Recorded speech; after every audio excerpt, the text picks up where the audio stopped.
If you've been following American politics for any length of time longer than it's taken me to speak this sentence, then you know there is always a spirited competition being waged for the title of biggest idiot in Congress. And most of that conversation tends to center around your younger contenders, your Cory Bushes, your Hank Johnsons. Is Hank Johnson still in Congress? The guy who was afraid of Guam capsizing? Who cares? Doesn't matter. Your Jamal Bowmans, your Dan Goldmans, and shit, who's the other one, Jim Eagle? The squeaky cocktail waitress with the big Latina booty. Oh, the hell with it. It'll come to me eventually. But you can't sleep on the legends, folks. And so Sheila Jackson Lee of the Texas 18th District, she looked around this week, saw that she was no longer being included in that conversation, and she said, "Hold my beer, bitches." Provide unique light and energy so that you have the energy of the moon at night. And sometimes you've heard the word full moon. And sometimes you need to take the opportunity just to come out and see a full moon is that complete rounded circle, which is made up mostly of gases. And that's why the question is why or how could we as humans live on the moon? Are the gases such that we could do that? The sun is a mighty powerful heat that is almost impossible to go near the sun. The moon is more manageable, and you will see in a moment, or not a moment, you'll see in a couple of years that NASA is going back to the moon. Now, for as much as that piece of video can and should stand for all time as a monument to its own awesomeness, and to the intellectual legend of Sheila Jackson Lee, former ranking member of the Space and Aeronautics Subcommittee, by the way, there are a few phrases here that need to be singled out for extra glory, I think, starting with this one, my personal favorite. The moon is a complete rounded circle which is made up mostly of gases.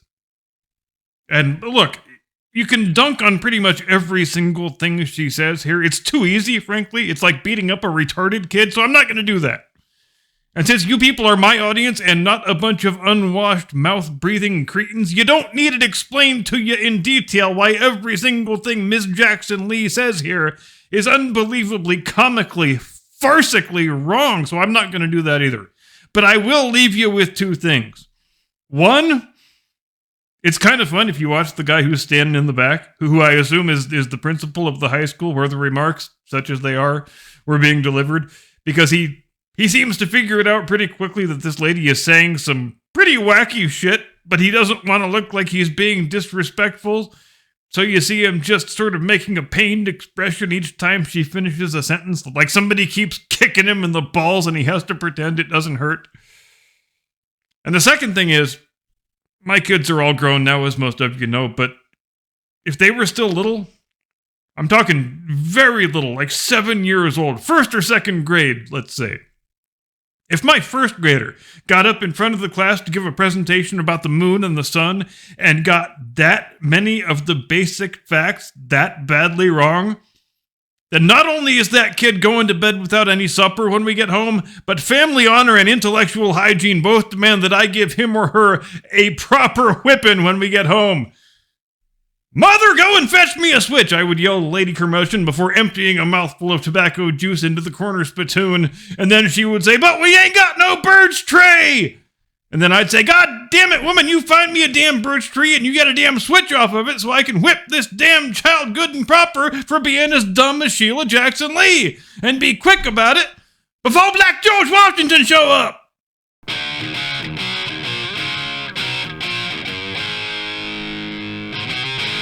From high atop the battlements of Castle Curmudgeon, where O.J. Simpson died after a long battle with prostate cancer earlier today, unlike Ron and Nicole, who died after a short battle with knife cancer 30 years ago.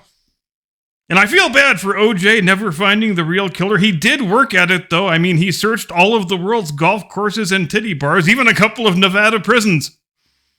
All right, I'll stop with the O.J. jokes, or we will be here all night. Good evening, Mr. and Mrs. America, and all ships at sea. Welcome to the program. I am your eponymous host and humble servant. And as we've already seen, and as I'm sure you are already aware, We received a valuable object lesson earlier this week in the extent to which, even when we have done all of the scientific learning and everybody understands, well, except the flat earthers, I guess, why a celestial event is taking place, nothing makes people freak the fuck out and act like a bunch of damned fools quicker than something unusual happening in the sky. The sky, which is the big blue thing that you may sometimes see when you go out of doors. Shit, sorry, I was briefly repossessed by the spirit of Sheila Jackson Lee. Sorry, won't happen again. But it's not this week's eclipse that I want to talk about tonight, or any other solar eclipse for that matter, but rather a lunar eclipse. Specifically, the total lunar eclipse that took place on Tuesday, the 1st of March, 1504. A date on which Christopher Columbus finished cementing his legacy in the history books, not just by taking full advantage of the fact that he was one of the most capable and learned and knowledgeable men of his day, but by taking equally full advantage of the verifiably true fact about the world that some cultures are better than others. Have I just committed a hate crime in Scotland again? Now, you don't need this reporter to tell you that outside of Mrs. Schicklgruber's little boy, there is no historical personage it is more socially acceptable to revile, hell, maybe socially mandatory might be closer to the truth, than Christopher Columbus. His holiday is in the process of being slowly erased little bit by year by people who don't have the faintest understanding of why the holiday was created in the first place, which was as a way of saying to Italian Americans that yes, you also have a part in the national mythology of the United States, and your greatest heroes are our greatest heroes, and here is a statue of Christopher Columbus to prove it. Italian immigrants and their children had dealt with some pretty revolting prejudice in the previous decades, and Columbus Day was the country's way of saying, we're sorry, we shouldn't have done that. It was a case, and by no means the only one, of the American people and government acknowledging that when we have failed to live up to our own ideals, as well as we might have liked to do. How many countries do you know where the winners raise statues to the losers after the Civil War ends? Because I myself can only think of one. The point being, in the ritualistically, culturally self-flagellating clown show called The Western World in the early 21st century, Christopher Columbus is someone you just don't say nice things about in polite company.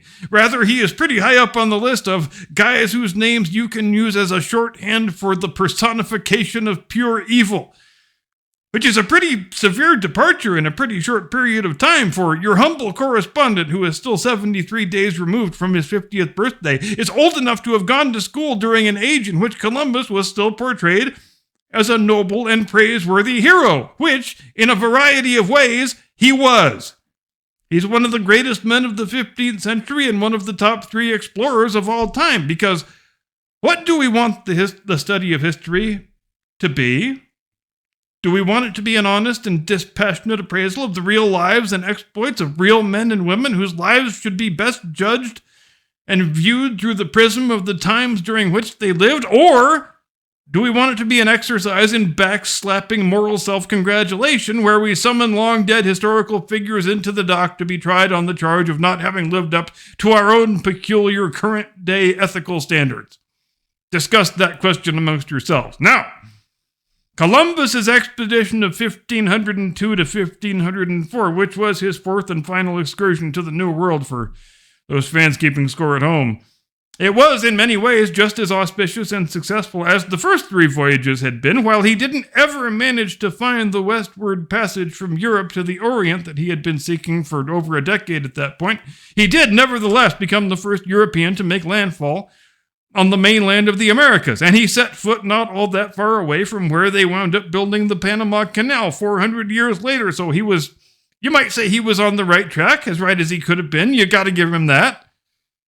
But by the time we get to the tail end of the voyage, things are starting to look pretty bleak for our heroes. They started out with 5 ships. They have had to abandon 3 of them already. All 5 have had their hulls eaten through by shipworms, and the final 2 are in such a deplorable state that on the 30th of June, 1503, Columbus has to order that they be intentionally run aground on the nearest available land, which in this case happens to be the island that we now know as Jamaica. And at first, things went just about as well as can be expected. Friendly relations were established with the natives. Columbus explained his predicament, which was, effectively, my ships are broken, they can't be repaired, so I need to borrow a couple of your dugout canoes and some of your men, and send them along with some of my men to make the crossing over to the Spanish outpost at Santo Domingo so that our rescue might be arranged and effected. But me, I am going to stay right here and hang out with you. We are going to be the best of friends, just you watch. And things were fine for a few months.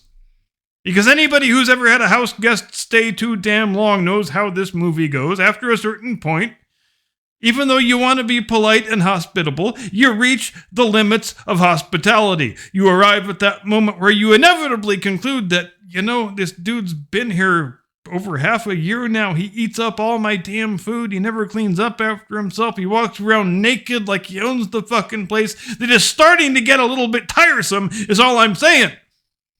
And of course, you get that other fun complication that always happens when two previously unfamiliar civilizations get suddenly thrust together into close proximity, pun intended, because if the historical record teaches us anything, it's that young people really like having sex with each other, and they like it even more when they get a chance to do it with someone new and exotic. So if you're the chief of the Jamaicans, you eventually arrive at that regrettable day when you gotta go have a talk with Mr. Columbus, and you gotta tell him, dude, I have done my best to be cool about all this. But you guys eat up all my food, you fuck my daughters, I'm trying to be a gracious host here, but I feel like I'm being taken advantage of. So Columbus is starting to have a pretty serious problem now. It's been over 9 months, he still hasn't heard back from his relief party. And your host and benefactor is right on the verge of saying, that's it, no more food, no more pussy, you guys are cut off, that's it. But you know what Columbus has that his counterpart has not? Scientific learning and written information. Specifically, he's got a copy of history's first ever book that was called an almanac, published in 1486 by Abraham Zacuto. As soon as it's published, it becomes an indispensable resource for every mariner on the high seas because it contains detailed descriptions of future celestial phenomena. And if you're sailing a ship on the high seas at the start of the 16th century in a world where 2/3 of the globe is still labeled, your guess is as good as mine, dude. And when it's going to be another 350 goddamn years before John Harrison invents the marine chronometer and we finally have a reliable means of determining longitude, this book is the only thing standing between you and a sudden terrifying death where your ship just happens to run aground in the middle of the night on some landmass that shouldn't have been there. Columbus just wants to keep his remaining men alive and get them back home, but he is backed into a bit of a corner here. He's got 2 broken ships that cannot be made seaworthy. He can't ask to borrow any men and canoes from the Jamaicans because, obviously, and he has worn out his welcome with the locals to the point where they are about to be told to fuck off, if not be killed outright.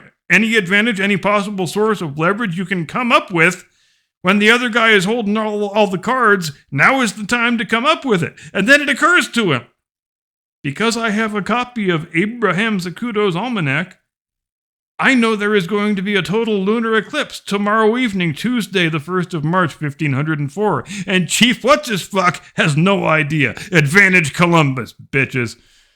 So Columbus goes to the chief's hut. He says, Chief, I know you're upset and all that. I know you are less than happy about my boys eating up your food and knocking up all your daughters. But I am going to clue you in on some information because you're a good guy. I like you.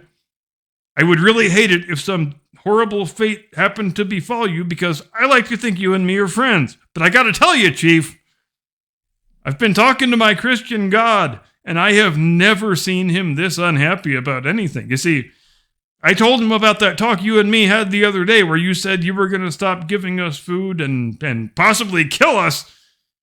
And you know what God said to that? He said, Columbus, you tell that chief to take a good hard look at the fucking moon tomorrow night. Because I am going to turn that thing as red as blood, as my personal signal to him of what's going to happen if he doesn't continue rendering all aid and provisions that my very good friend Mr. Columbus requires. And God, wouldn't it be great to have a video of that scene taking place of the chief and his lieutenants saying, oh shit, that white boy didn't lie. We're sorry, Mr. Columbus. You can have all the food and pussy you want forever. We cannot express how regretful we are for our very dreadful misconduct earlier. And it was only a few days after that the rescue party turned back up with a couple of big proper ships, and everybody was duly rescued because their captain figured out a way to use the scientific and cultural superiority of their society to ensure the continued safety and maintenance of himself and his men. He did whatever he had to do to keep himself and the people under his charge alive and to complete their mission. You call that man whatever fashionably scathing epithet you like, I will call him a hero. Thanks very much indeed for watching. See you Sunday, Blast Radius, 8 Eastern, 5 Pacific. Have a great day and a pleasant tomorrow. Do not comply. Get off my lawn.